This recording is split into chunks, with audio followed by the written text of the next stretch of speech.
یہ بدعقیدگی ہے. یہ وہ عقیدہ ہے کہ اولیاء قبروں میں زندہ ہیں، جانتے ہیں، سب کچھ سمجھتے ہیں.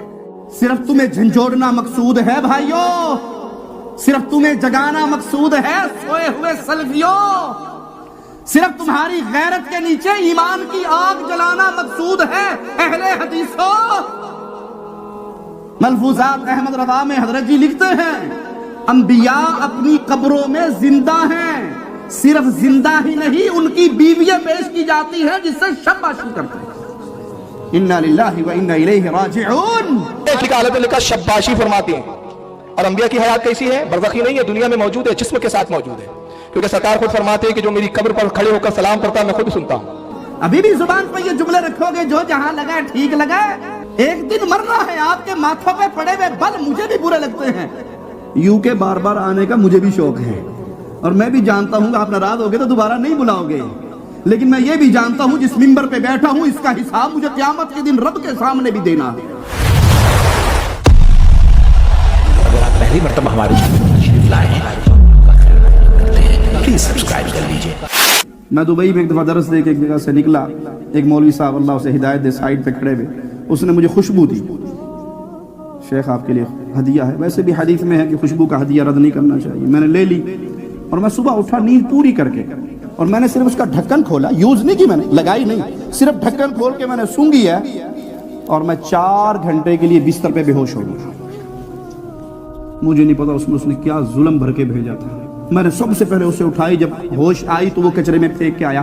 وہ دن اور آج کا دن، اچھا بھلا دیندار بھائی بھی میرے سامنے آتا نا ہدیہ دینے تو میرے جو ساتھ کھڑا ہوتا مجھ سے بڑھنا پائی تو لے لا، مینوں نہیں چاہیے. جس کے تعارف نہ ہو، دوستی نہ ہو، واقفیت نہ ہو، اس کے ہدیے قبول کرتے ہو؟ اللہ کے لیے اعلیٰ مثال. اور جو رب کو نہیں پہچانتا رب اس کی نیکی قبول کرے گا.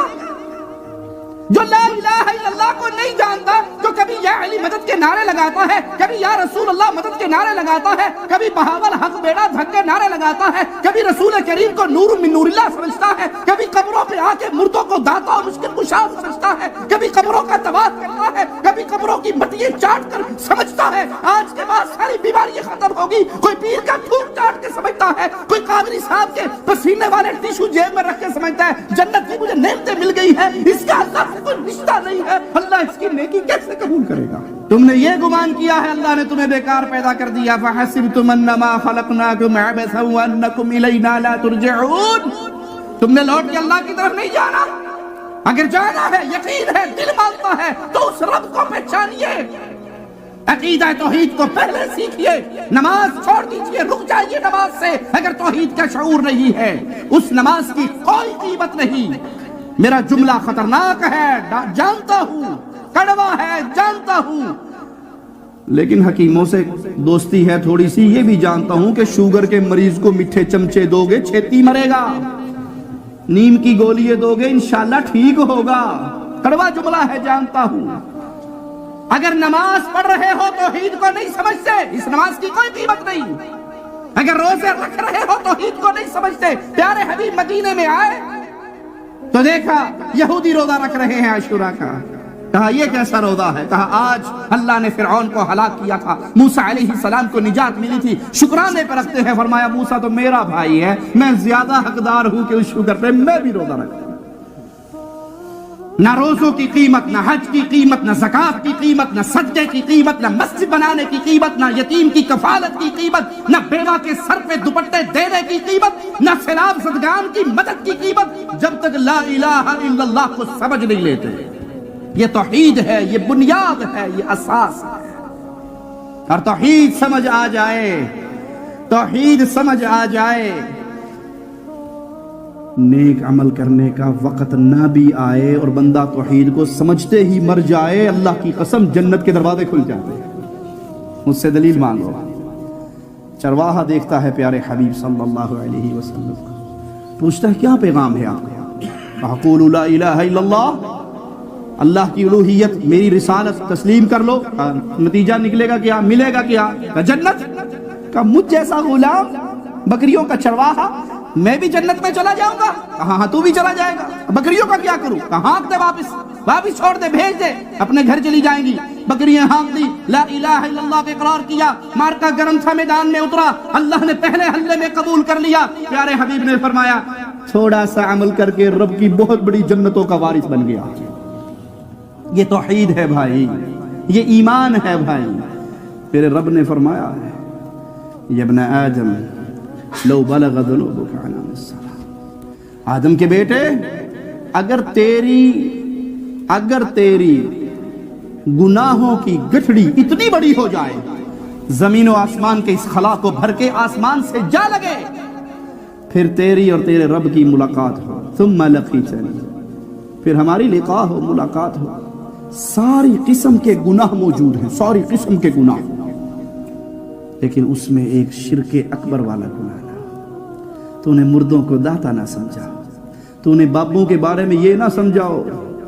فضائل درود کے اندر بابا جی لکھتے ہیں ایک شخص گیا، اس کی ماں مر گئی، پیٹ پھول گیا، منہ کالا ہو گیا، بڑا پریشان ہوا کہ یہ میرے اوپر کیا مصیبت آ گئی۔ اچانک حجاز سے ایک بادل آیا، بادل نیچے اترا، بادل میں سے بندہ بن گیا۔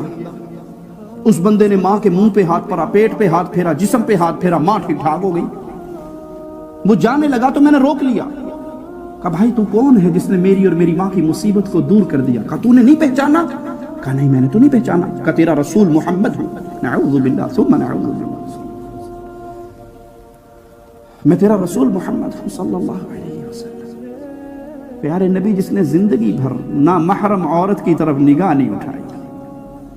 آنے والی آئی تھی اور سمجھتی تھی کہ شاید جیسے مردوں کے ہاتھ پہ ہاتھ رکھ کے بیعت ہوتی ہے، شاید یہاں عورتوں کا بھی وہی معاملہ ہو، ہاتھ بڑھایا تھا۔ چادر کے پیچھے سے صدیقہ کائنات فرماتی ہیں میرے مصطفیٰ کی نظر انگلی کے پوروں پہ پڑی تھی، چہرہ مبارک بدل لیا تھا، پھیر لیا تھا، اور کہا تھا عائشہ اس سے کہو اپنے ہاتھ کو پیچھے کر لے، محمد نام محرم عورت کی ہاتھ پر بھی نظر نہیں ڈالتے صلی اللہ علیہ وسلم۔ اور یہاں تم سمجھتے ہو کہ نبی کریم آئے وفات کے بعد اور تیری ماں کا پیٹ پھولا اور نبی نے پورے جسم پہ ہاتھ پھیرا اور ماں ٹھیک ہو گئی؟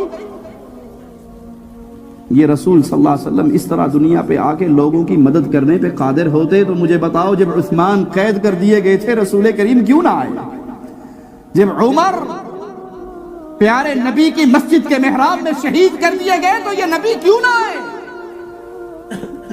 جب سیدنا علی کو شہید کیا گیا، جب حسنین کریمین کو شہید کیا گیا، جب عائشہ و علی رضی اللہ عنہما کی فوجیں آمنے سامنے ہو گئی، محمد کریم کیوں نہ آئے؟ تیری ماں کے لیے تو آ گئے، حسن و حسین کی ماما کے لیے کیوں نہ آئے؟ فاطمہ 6 مہینے زندہ رہی میرے نبی کی وفات کے بعد، لکھنے والے لکھتے ہیں 6 مہینے میں ایک مرتبہ کسی نے فاطمہ کے لبوں پہ مسکراہٹ نہیں دیکھی، میرے رسول اس کو ہنسانے کے لیے کیوں نہ آئے؟ آج تو مولویوں نے کس سے گھڑ لیے؟ ہمارے پاکستان کے قادری صاحب ہیں خوابوں کے شہزادے، وہ کہتے ہیں کہ ہمارے بابا جی تھے، ان کے پاس لوگ حدیثیں ٹھیک کروانے آتے تھے اور وہ سر سٹ کے بیٹھے ہوتے تھے، حدیث سنتے رہتے تھے، جو حدیث صحیح نہ ہوتی سر اٹھا کر منڈی ہلا دیتے تھے، یہ ٹھیک نہیں ہے۔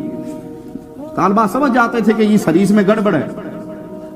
ایک روایت بچوں نے پڑھی، طلبہ نے پڑھی، اس نے سر اٹھایا، گردن ہلائی، گردن ہلانے کے بعد لڑکوں نے بحث شروع کر دی، کس کے تو سارے راوی ثقہ ہیں، کوئی ضعیف نہیں، کوئی کذاب نہیں، یہاں تو سند کے اعتبار سے بالکل صحیح سند والی روایت ہم نے پڑھی ہے۔ تو حضرت جی فرمانے لگے سندوں میں پھرنے والوں تمہاری سند کو دیکھوں یا صاحب سند کو دیکھوں؟ وہ سامنے رسول اللہ صلی اللہ علیہ وسلم کھڑے ہیں اور فرما رہے ہیں کہ میں نے یہ روایت ارشاد نہیں فرمائی۔ انا للہ بڑے میاں چھوٹے میاں سبحان اللہ قادری صاحب ایک شاگرد ہیں، وہ کہتے ہیں کہ پیر صاحب ہمارے گھمکول والے زندہ پیر، ان کے پاس ایک ہمارے اپنے مولوی صاحب جا کے شیخ الاسلام کے خلاف باتیں کرنے لگے تو گھمکول والے پیر صاحب سنتے رہے، خاموش رہے۔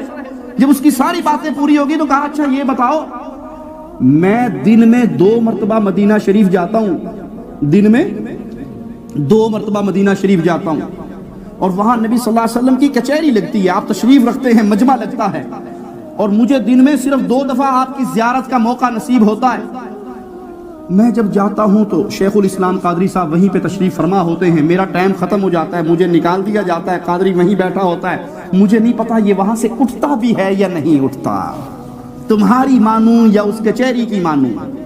میں کہتا ہوں اس پہ میں کچھ نہیں کہتا، صرف عقل مندوں سے ایک سوال کرتا ہوں، جو حالت ایمان میں رسول اللہ کی مجلس میں چلا جائے وہ کون ہوتا ہے؟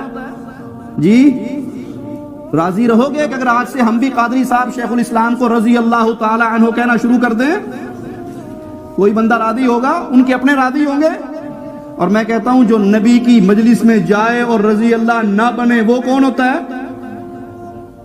فرقہ ابو جہل دی پارٹی جو ہے، یا اسے کافر مانو یا صحابی مانو، تیسری تو قسم ہی نہیں رہی، یا منافق مانو۔ یہ ڈھکوسلے بنا لیے چندہ کھانے کے لیے لوگوں سے۔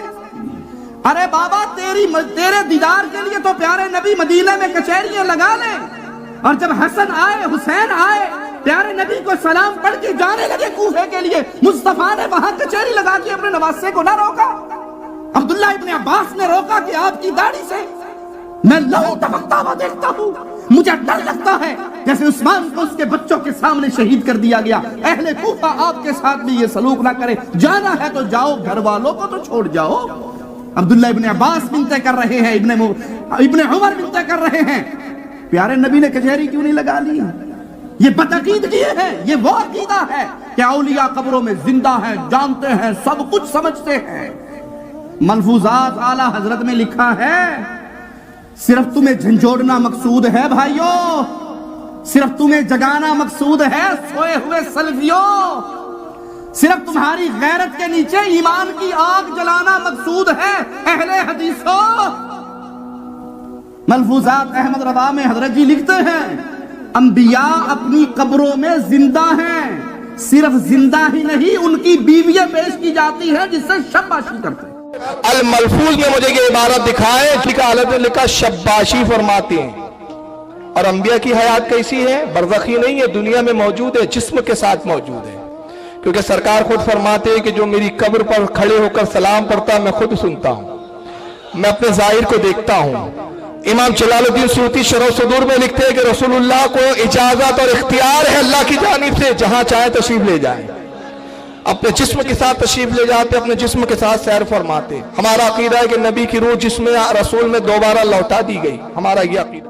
انا للہ و انا الیہ راجعون۔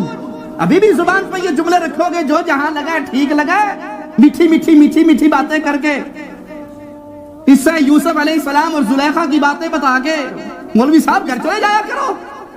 ارے بھائی ایک دن مرنا ہے، ایک دن مرنا ہے، آپ کے ماتھوں پہ پڑے ہوئے بل مجھے بھی برے لگتے ہیں، یوں کے بار بار آنے کا مجھے بھی شوق ہے، اور میں بھی جانتا ہوں کہ آپ ناراض ہوگے تو دوبارہ نہیں بلاؤ گے، لیکن میں یہ بھی جانتا ہوں جس ممبر پہ بیٹھا ہوں اس کا حساب مجھے قیامت کے دن رب کے سامنے بھی دینا ہے۔